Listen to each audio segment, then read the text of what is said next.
Today I want to make another talk about what if humans had the sense and the smelling sense of a dog. Like what if we had the intense smelling sense of a dog? How would that change a human? Yesterday I already talked about this a little bit in like the first part, and we talked about how that would such a sense compare primarily to our visual sense. Where are some of the functions? Where do I see where they would compare, where they could change things, where would not?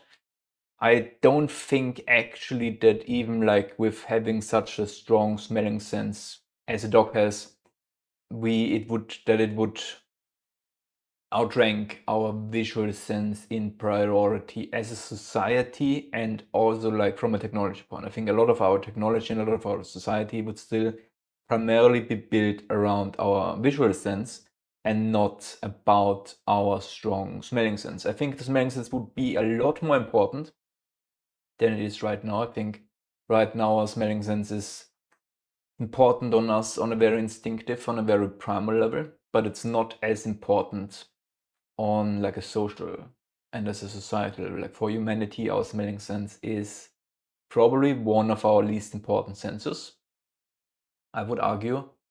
And it would definitely be if it would be as strong as the smelling sense of a dog, I think it would very much be more on the top. Like a lot of our other senses would be below that.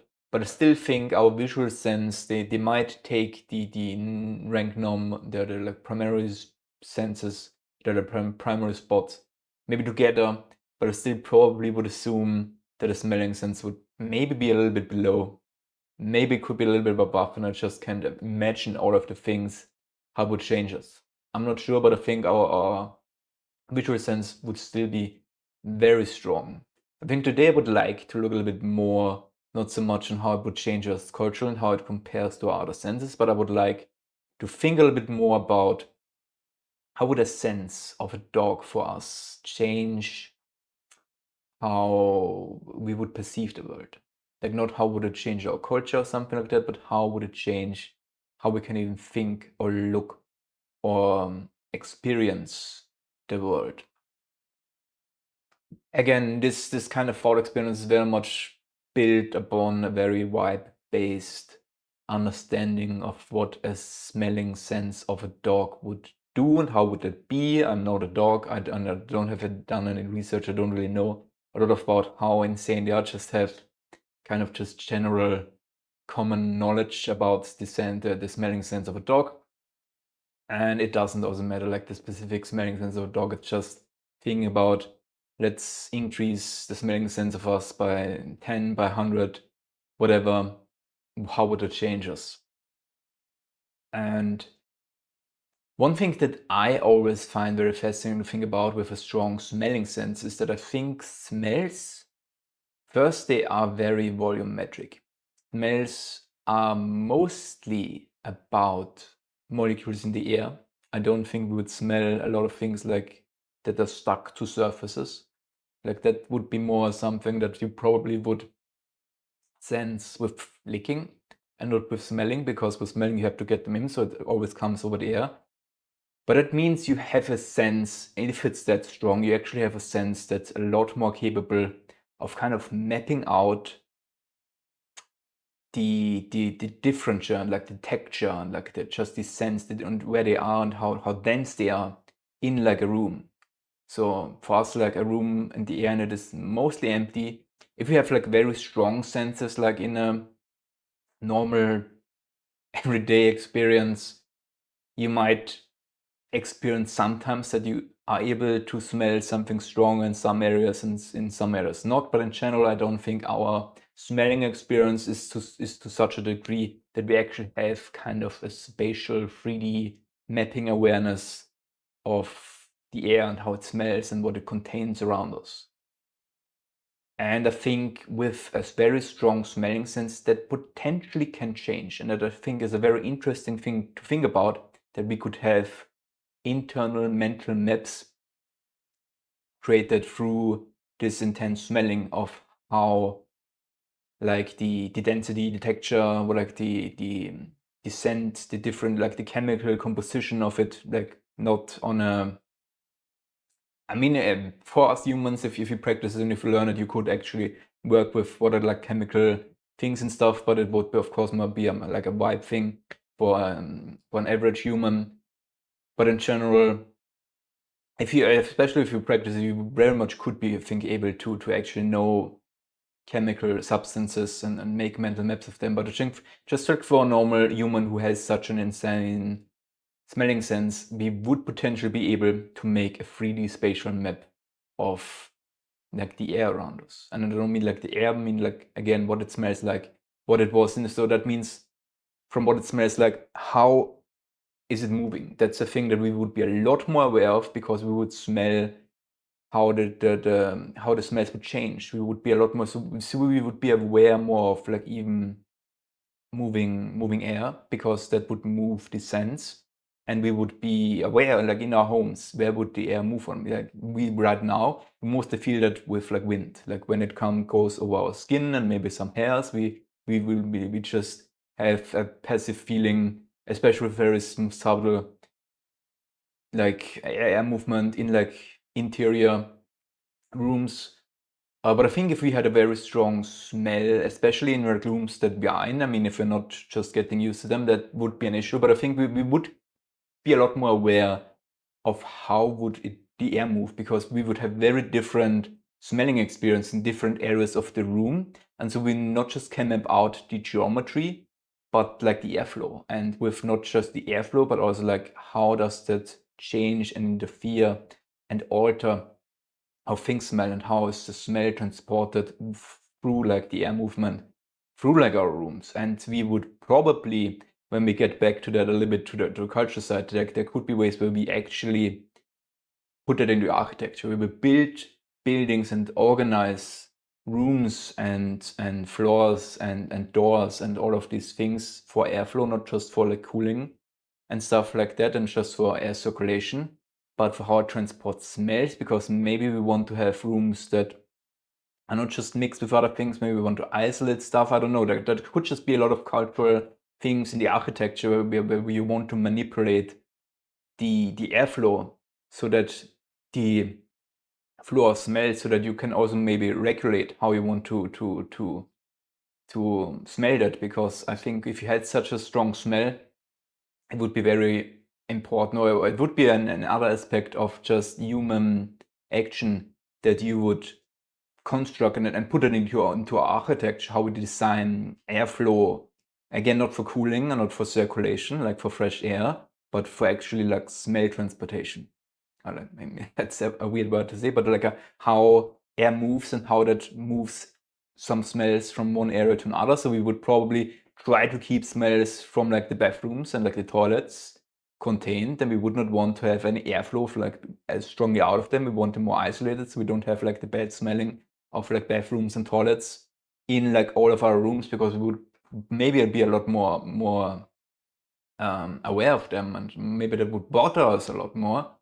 And like cleanliness in that sense would potentially also mean keeping the airflow contained for some section. In other ways, maybe we want it more. Maybe we want to smell the food that we cook a little bit more broad and like kind of expanded, and have like a good airflow to just spread it out and just have the nice smelling smells. Or have some, again, just do it with some artificial like kind of perfume for like rooms, which we a lot, of course, quite some people do with like smelling candles and stuff like that.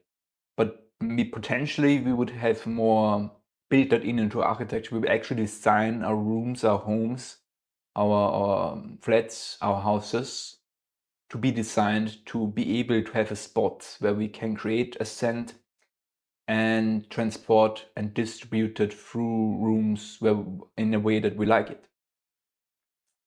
It could be a thing of maybe sleeping could be a little bit more difficult, because having such a strong sense could mean that maybe it's difficult to sleep as well if there are strong smells out there, or you need a certain, like it could be like a sleeping, what was the word? Like a sleeping hygiene, to have some kind of condition about like a bed. I don't actually know what that would be, but it could change how we would even design like bedrooms and stuff like that, because you might want to fabricate and architect a certain, like an airflow and like smelling condition while we sleep. That could be a lot more important. I don't know if that means you want to isolate the bedroom, have like just a very nice calming, like undisturbing smell in like the bedroom, and have that potentially isolated from the rest of the rooms a little bit more than we maybe have, because that might make sleeping a little bit more difficult if they're just bad, or just there's just a lot of changing smells when we sleep that could like make us a little bit restless potentially. We just have this constant input of different scents in the bed. So we might want to have some architecture that isolates the specific bed areas a little bit more. Maybe, I don't know, depending on how that works.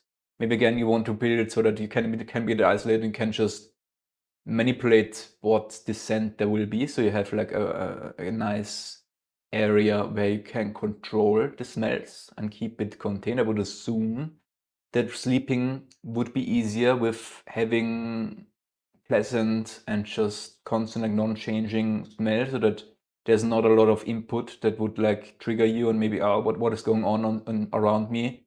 That keeps us a little bit more aware, so we can a little bit more shut down while we're sleeping. Like you wouldn't want to have flashing lights and like changing sounds that could wake you up. I think it would be the same with like smells. You wouldn't want to have very changing smells, or even like strong ones. I think you probably would want to have it very kind of calm and pleasant and like constant, so it's not a change that would like, what is this, and wake you up a little bit or makes you sleep a little bit lighter.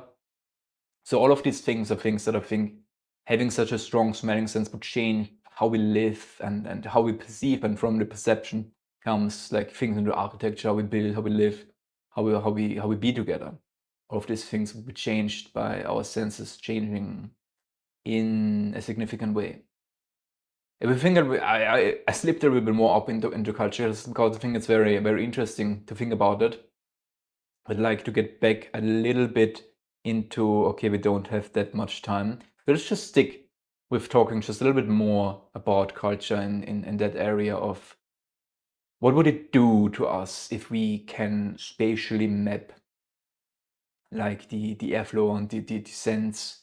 I think a thing that would be kind of interesting would be how it would change navigation. Because if we are able to sense and have like mental maps of like how is the air and what, because it's not just like what does the air smell like.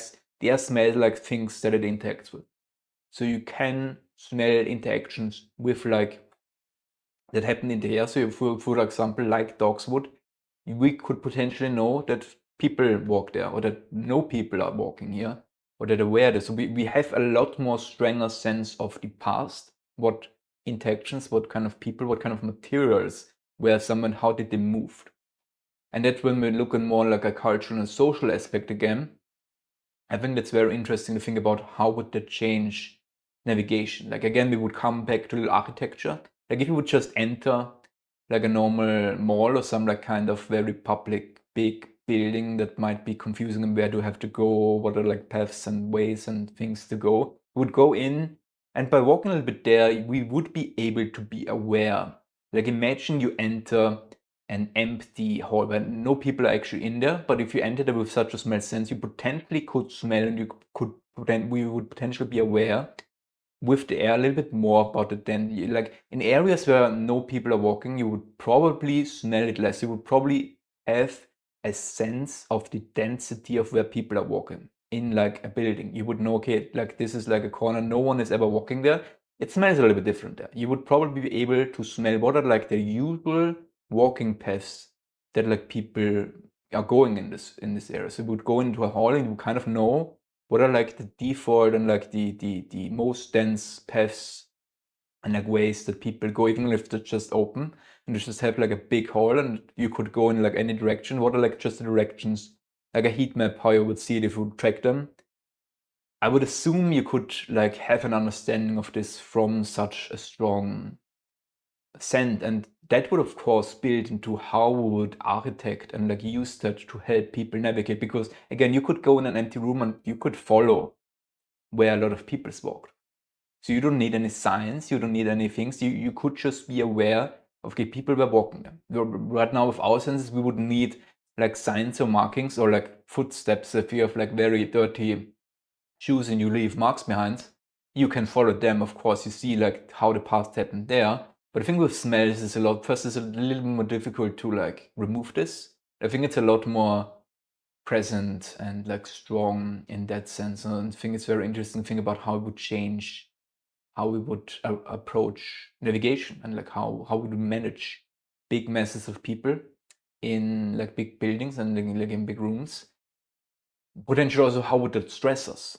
What kind of stress puts it on when we go through areas where like hundreds and thousands of people go every day and you have so many insane smells that it could be a lot more overwhelming. Like people are already, a lot of people, especially who have like some mental issues, it's quite common to be overwhelmed in such areas where you just have so many people. So like at big train stations and again like at big malls, people already tend to be overwhelmed just from like the noise and the sounds and all of the visual input, and there's so much social interaction that you could be aware of that already can like overwhelm you. If we on top of our senses also have an insanely strong smelling sense, that could get very overwhelming. So maybe it wouldn't be as much as how we use it for navigation. Maybe it's also like a thing of how do we actually like kind of have circulation to actually clean the air so it's not as overstimulating, but it also would make it a lot more artificial and would also probably make people avoid these places in the same way from overstimulation.